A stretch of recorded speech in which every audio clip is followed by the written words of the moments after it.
জানে না হিন্দুদের কোনো ধর্মীয় মন্দির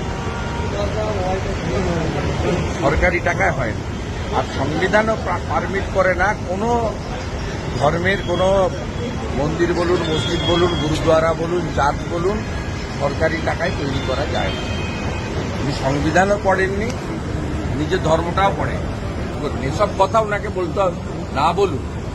জ্যোতিবাবু বুদ্ধবাবুর সময় ওনাকে কোনোদিন হাইকোর্টে যেতে হয়নি বন্ধ হরতাল করতে, আর আমাকে 87 টাইম যেতে হয়েছে, যেহেতু আমি opposition leader, no sitting opposition leader, এবং বিজেপিকে রিপ্রেজেন্ট করি। সেই কারণে আমাকে 86 বার যেতে হয়েছে হাইকোর্টে, এবং উনি থাকতে থাকতে মাস 6 আছেন, আরো বার 14 যেতে হয়। বাংলা ভাষার উনি কে? বাংলা ভাষার উনি কে? বাংলা ভাষা রক্ষা করার উনি কে? ওনাকে কে সেই হকদারি দিয়েছে? দেয়নি। যেদিন প্রণব মুখার্জিকে রাষ্ট্রপতি করার কথা বলা হয়েছিল বাঙালিকে, সেদিন প্রথম বিরোধিতা উনি করেছিলেন।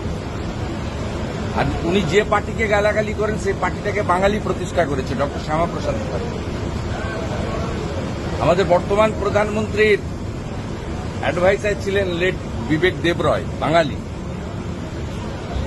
অর্থনৈতিক উপদেষ্টা যিনি আছেন সঞ্জীব সান্যাল, বাঙালি। কয়েকদিন আগে কেন্দ্রীয় সরকার একজন কৃতি অধ্যাপক অসীম ঘোষকে হরিয়ানার রাজ্যপাল করেছেন, বাঙালি। সব কথা এখানে না বলেই ভালো।